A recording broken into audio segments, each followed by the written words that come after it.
মানে সেটা সম্ভব নয়। আমি তো নিজের ইচ্ছে সিঁদুর পরিনি। কই ওই তো উনি লালনের বাবা, উনি আমাকে নির্দেশ দিয়েছিলেন, উনি আমাকে বলেছিলেন, তাই আমি এই কাজটা করেছি। হ্যাঁ বলেছিলেন, তাই আমি এই কাজটা করেছি। বাবা উনি তো আমার গার্জেনের মতো, গুরুজন মানুষ। আমি কথা না শুনলে তুমি খারাপ, আমার তো কথা শোনা উচিত। উনি যা বলেছেন আমি তাই করেছি। আর সেটা যদি অন্যায় হয়ে থাকে তাহলে আমার কিচ্ছু করার নেই, আমি কি করব?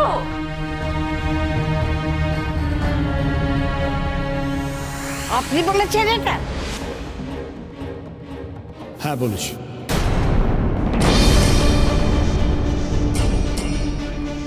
বলেছেন এই কথা। আমি ছেলের বাবা, ছেলের মঙ্গলের জন্য ছেলের কাছে, আপনাদের সকলের কাছে অপ্রিয় হতে আমার কোনো আপত্তি নেই। কি মঙ্গল লুকিয়ে আছে এতে? হ্যাঁ, একটা মেয়ে বিয়ের আসরে আসবার আগে তাকে আটকে দেওয়া হলো, তার বদলে অন্য একটা মেয়েকে বসিয়ে দেওয়া হলো, তাও যে বিয়ে করছে তার আপত্তিতে। এতে কি মঙ্গল লুকিয়ে আছে আপনি বলুন। দেখুন, এই যে আমার সব আত্মীয় স্বজনরা রয়েছে, এরা যদি ওই মেয়ের সঙ্গে আমি বিয়ে দিতাম, তারা আমার সঙ্গে কোনো সম্পর্ক রাখতো না, আমার বাড়িতে কেউ যাতায়াত করতো না। আমি গরিব, খুবই গরিব, কিন্তু আমার একটা ক্লাস আছে।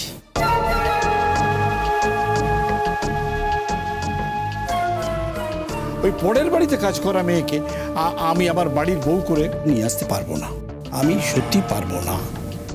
তাই আমি আপনাদের মেয়েকে হাত জোর করে বলেছিলাম সে যেন আমার ছেলের বউ হয়ে আমার বাড়িতে সে আসে। ওই মেয়েটিকেও বলেছিলাম, এবং সে আমার কথা বিশ্বাস করেছিল, করে সে বলেছিল যে না, সে এ বিয়ে করবে না, সে এ বিয়েতে কিছুতেই মত দেবে না। এই কথা আমি মানতে রাজি নই, এটা হতে পারে না। তোমরা ফুলঝুরিকে নিশ্চয়ই কোনো ফাঁদে ফেলেছো। ছি চড়ুই, তুই একটা মেয়ে হয়ে একটা মেয়ের এইভাবে সর্বনাশ করতে পারলি করতে? কোনো সর্বনাশ তো হয়নি বড় মামি। আমি তো বলছি, এখানে যা যা ঘটেছে সমস্ত কিছু আমি অস্বীকার করছি। এই বিয়ে আমি মানি না। আইনত কি তুমি দুটো বিয়ে করতে পারো?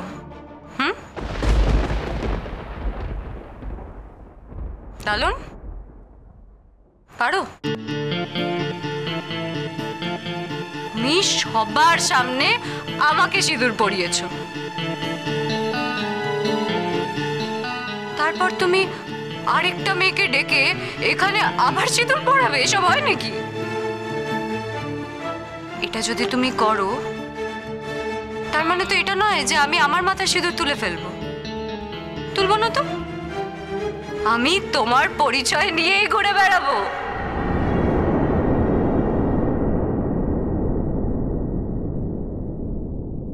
তুমি কার পরিচয় নিয়ে ঘুরে বেড়াবে সেটা তোমার ব্যাপার চড়ুই, তাতে আমার কিচ্ছু যায় আসে না। তুমি যদি সেধে নিজের পায়ে নিজে কুড়ুল মারতে চাও, তোমাকে কেউ বাঁচাতে পারবে না চড়ুই। অনেক অন্যায় করেছো, আর আমার জীবনটা নিয়ে চিনিমিনি খেলতে এসো না তুমি। অনেকক্ষণ থেকে সবকিছু শুনছি আমি। বড় বৌদি, আমার এক্ষুনি জানা দরকার, ফুলঝুরি এখন কোথায়? ফুলঝুরি কোথায়? ফুলঝুরিকে দেখেছো? আমি কি করে দেখবো বলো তো? আমি তো জানি এখানে ফুলঝুরি বসে আছে, ফুলঝুরিকেই ওরা নিয়ে এসেছে। আমি কি করে জানবো? আমি তো সেই জন্য ভাবছি যে ডলি দিদি কেন এত আগ্রহ ফুলঝুরিকে নিয়ে আসার বিষয়, আর চড়ুইয়ের বন্ধুরাই বা কেন ফুলঝুরিকে আনতে গেল। বাবা আমাকে তান বারবার করে বলেছিল, আমার সত্যি এখন মনে হচ্ছে যে যদি আমি ফুলঝুরিকে গিয়ে নিয়ে আসতাম সেটাই সব থেকে ভালো হতো। কিন্তু আমি কি করে জানবো বলো? আমি তো বুঝতে পারিনি যে ওর এরকম একটা প্ল্যান করবে, সেটা আমার পক্ষে আগে থেকে তো জানা সম্ভব ছিল না। আমি তো আমার বাবার কথা শুনেছি,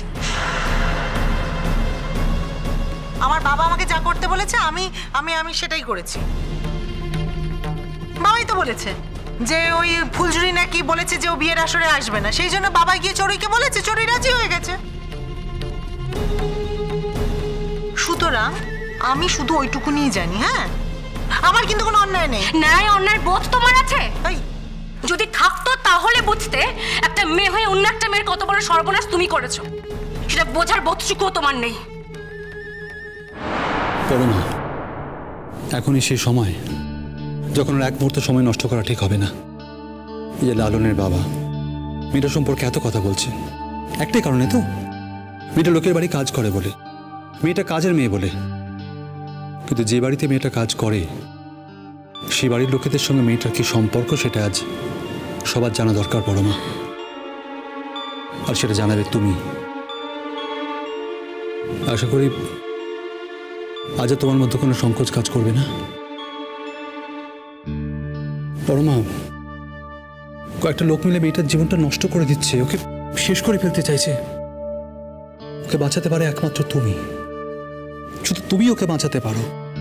না, আমি তো বলবোই আমার কথা, কিন্তু আমি একা বললে হবে না পরমা। তুমি ওর মা, তুমি না বললে লোকে বিশ্বাস করবে না। এটাই সেই সময় যখন সত্যিটা আজ সবার জানা দরকার পরমা। প্লিজ, আর এক মুহূর্তে সময় নষ্ট করা আজকে ঠিক হবে না। শোনো বড় মা, লালন ভুল করে চড়ুইকে সিঁদুর পরিয়ে দিয়েছে মানে ওদের দুজনের বিয়ে হয়ে গেছে তা কিন্তু নয়। আমি মানি না এটা। এই বিয়েটা আমরাও মানি না।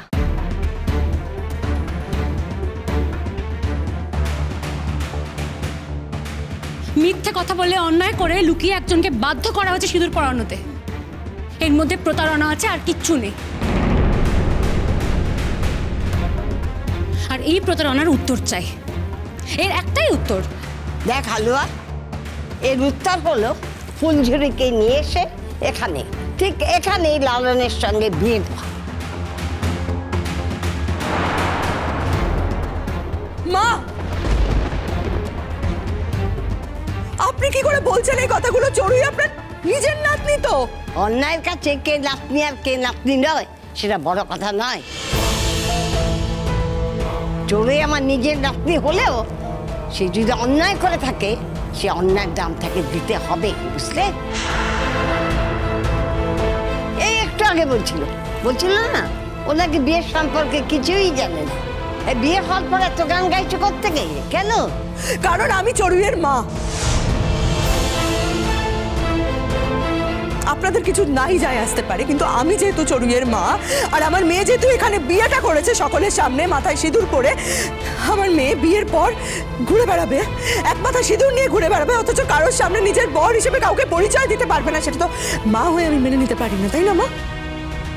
মেনে নিতে পারি না আমি। আর তাছাড়া এটা যদি ঘটেও, থানা পুলিশ বলে তো একটা ব্যাপার আছে, হ্যাঁ? তারা তো ছেড়ে কথা বলবে না।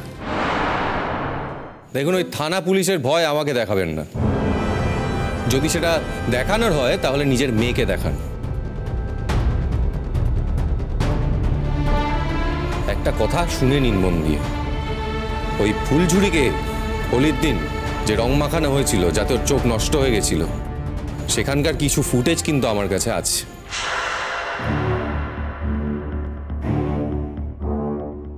কাজেই সেই ভয়টা আমাকে দেখাবেন না। আমি ভেবেছিলাম এই কথাটা আমাদের বিয়ের আগে বলবো না, একেবারে ফুলঝুরির সঙ্গে বিয়ে হয়ে যাওয়ার পরে বলবো, কিন্তু আর পারলাম না নিজেকে ধরে রাখতে। ফুলঝুরি এখানে আসুক, সবার সামনে ও বলুক কেন এত বড় অন্যায় ও করেছে। আমি জানতে চাই। ও তো সবকিছু আমাকে বলতে পারতো ফোন করে, ও আমাকে সব কথা বলেনি কেন? আজকে যদি আমার বাবা কোনো অন্যায় করে থাকে তাহলে আমি আমার বাবাকেও ছেড়ে কথা বলবো না। আমার বাবার ইচ্ছে হয়েছিল ফুলঝুরির বদলে চড়ুইকে নিজের ঘরের বউ করে আনবে, কিন্তু আমার ইচ্ছে, সকলকে বলছি, আমার ইচ্ছে যে আমি ফুলঝুরিকে বিয়ে করব, ফুলঝুরি আমার বউ হবে। তাতে যদি আমার বাবা নিজের বাড়িতে আমাদের না রাখে আমি থাকবো না, নিজের ঘর খুঁজে চলে যাব। গেছিলাম তো, আমি তো নিজের ঘর খুঁজে আমার মাকে নিয়ে বেরিয়ে গেছিলাম বাড়ি ছেড়ে, কিন্তু এই ফুলঝুরির জন্য আমাকে আবার ফিরে আসতে হয়েছে আমার বাড়িতে, আমার বাবার কাছে। আর আমার বাবা সেই দামটা এখানে দাঁড়িয়ে এরম ভাবে দিল। তো কি মনে করেছো বাবা, তোমাকে আমি কোনোদিন ক্ষমা করতে পারবো?